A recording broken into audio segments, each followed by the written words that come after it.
Chers frères et sœurs, je suis toujours très ému de vous retrouver. Vous savez, nous sommes ici parce que nous aimons notre pays. Nous sommes ici parce que nous avons vu en un homme les capacités, les compétences pour diriger le Cameroun. Le professeur Maurice Kamto, ici, remplit toutes les conditionnalités pour être le prochain président de la République du Cameroun. Et il le sera, chers frères et sœurs. Nous savons que le destin du Cameroun est déjà tracé et nous devons l'accompagner. C'est la raison pour laquelle je vous invite à vous abonner massivement, de partager toujours nos vidéos pour qu'ensemble, nous puissions porter sa candidature. Il faut que tous les Camerounais, d'où ils se trouvent, soient au courant du projet de gouvernement du professeur Maurice Kamto, de son offre politique. Il faut que les Camerounais sachent qu'il y a au Cameroun un homme qui aime son pays, qui aime les Camerounais et qui voudrait travailler avec tout le monde à, à son arrivée au pouvoir. Il faut que les Camerounais le sachent. Il n'y aura pas de chasse aux sorcières.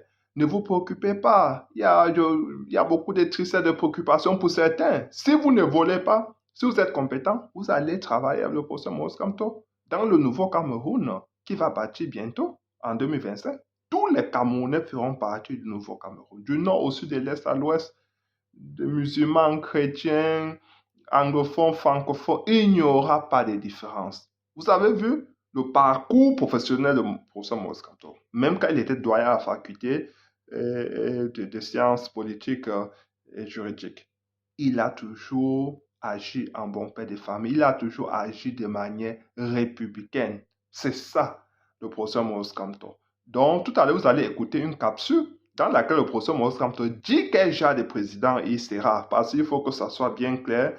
En 42 ans, nous avons été habitués à un monsieur bien absent. C'est lui qui a tué notre diplomatie. C'est lui qui a tué l'image des marques du Cameroun par son absence légendaire.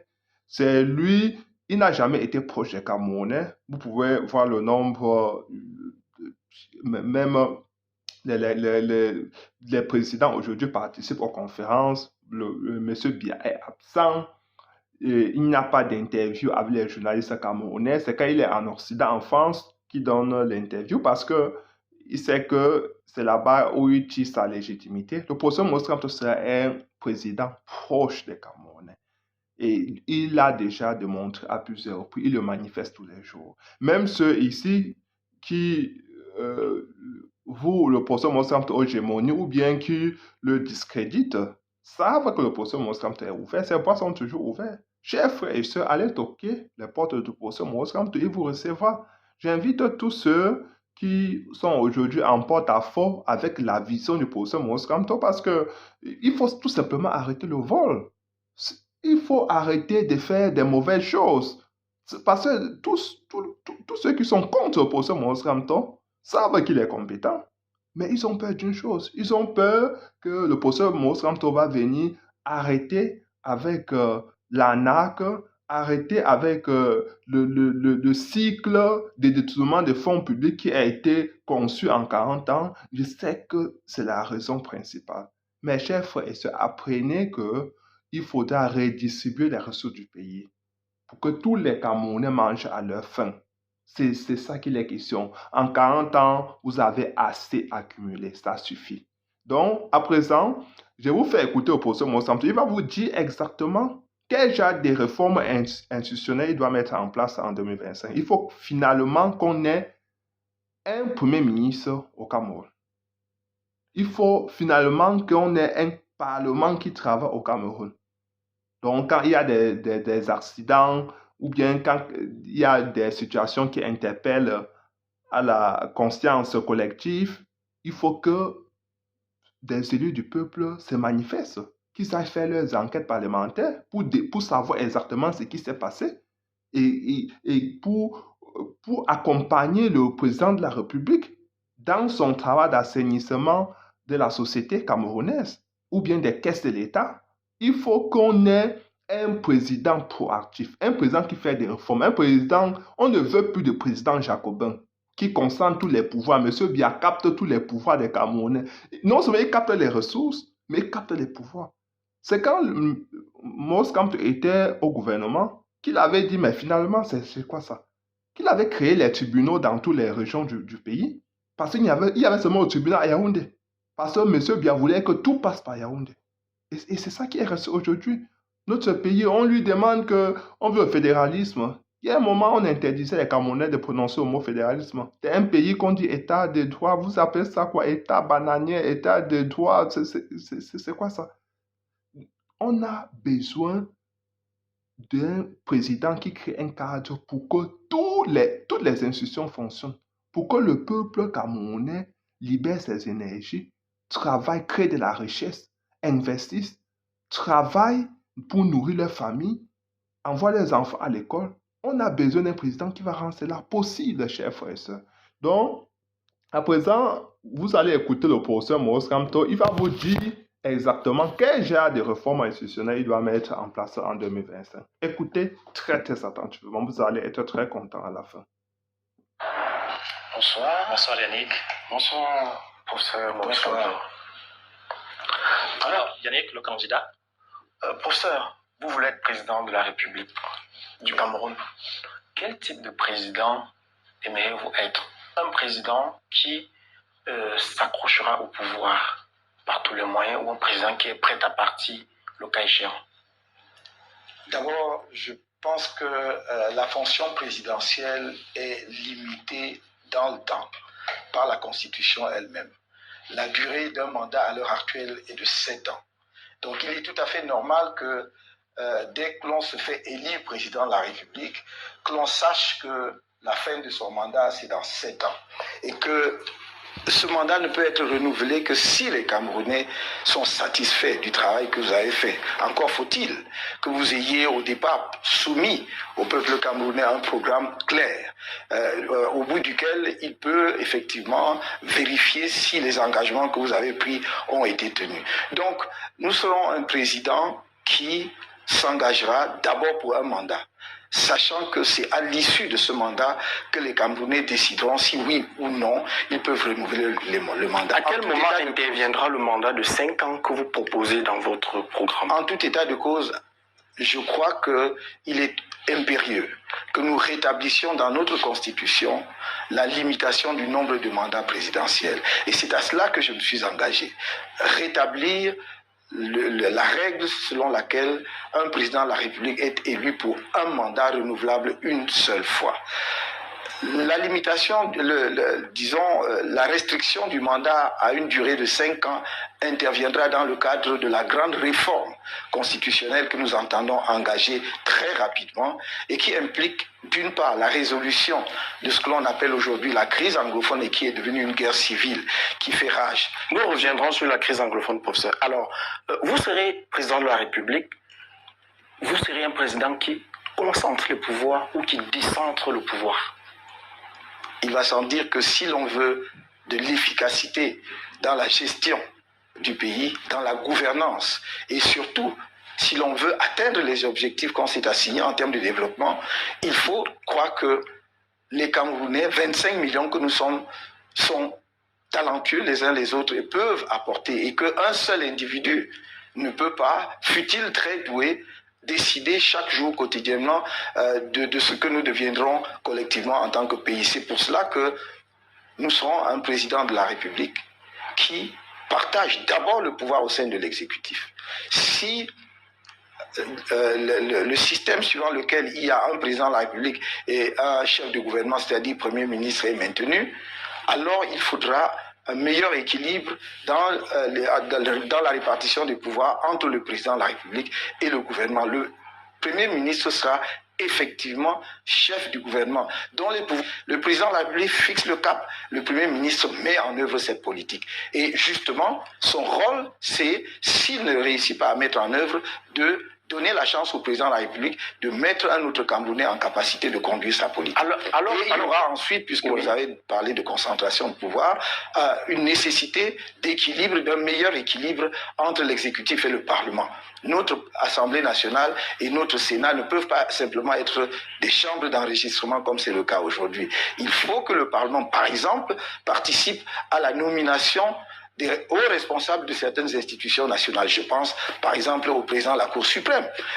Nous pouvons nous inspirer de ce qui se passe aux États-Unis avec une proposition de nomination faite par le président de la République, soumise ensuite au Parlement. Qui est validée par le Parlement. Oui, tout à fait. Ou qui peut être bloqué. Qui peut être bloqué par le Parlement. Pourquoi? Parce que le judiciaire étant un pouvoir qui est en fait chargé de maintenir l'équilibre entre l'exécutif et le législatif, ne peut pas être une simple émanation de l'exécutif. Il faut donc que l'autre pouvoir, c'est-à-dire le Parlement, participe effectivement à la désignation. Et je pense aussi que le Parlement doit, par exemple, assurer non seulement le contrôle de l'action gouvernementale, mais également avoir un œil sur la gestion de la fortune publique. Je pense en particulier que si nous mettons en place le fonds souverain que nous voulons mettre en place, qui sera le bras financier de l'État pour des investissements stratégiques à l'intérieur comme à l'extérieur, il faudra que ce fonds rende compte au Parlement pour que l'on sache exactement. Alors professeur Kamto, si vous êtes élu au lendemain du 7 octobre,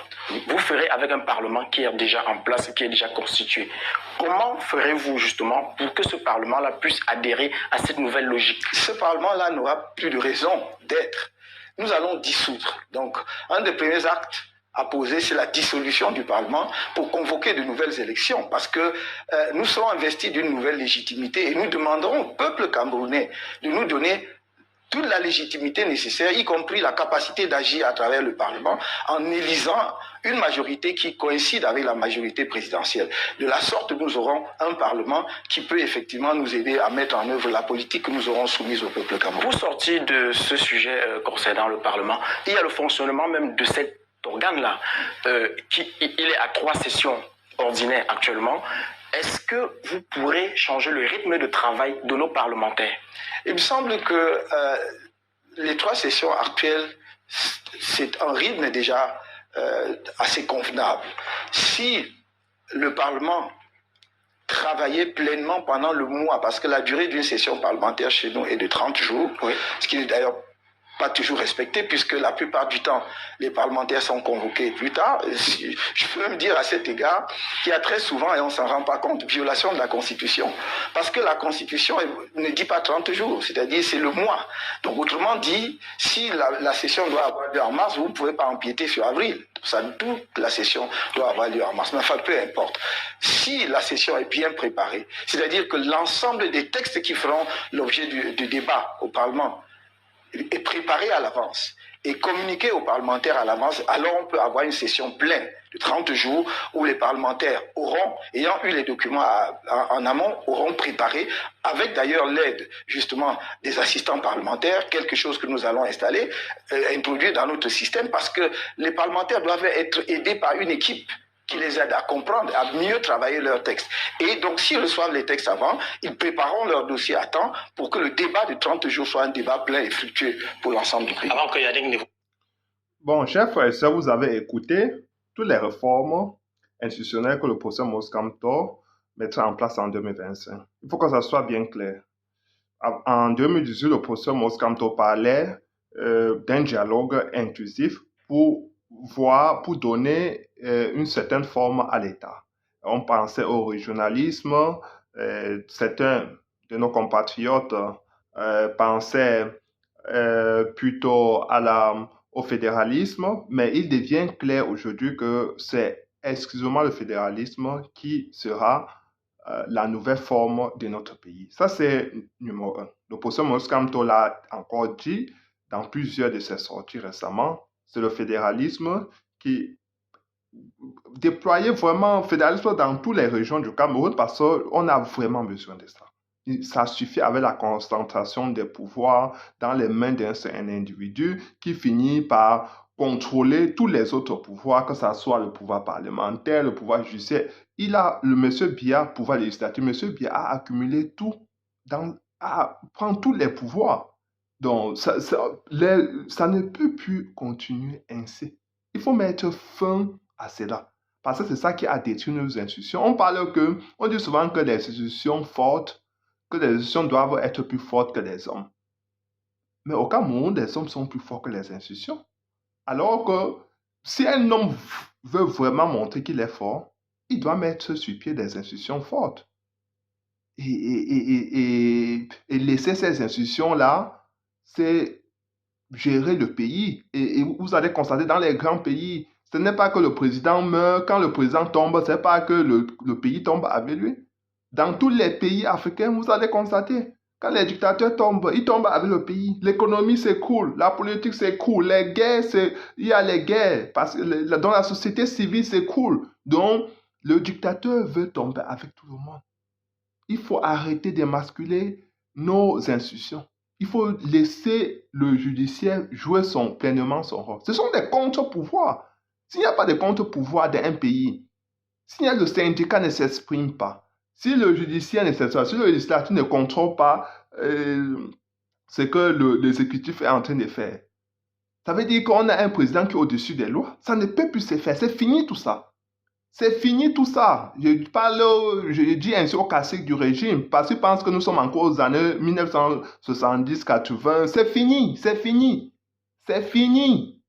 Nous ne pouvons pas écraser tous les Camerounais. C'est terminé. Donc, cette fois-ci, chacun devra jouer son rôle, pleinement son rôle.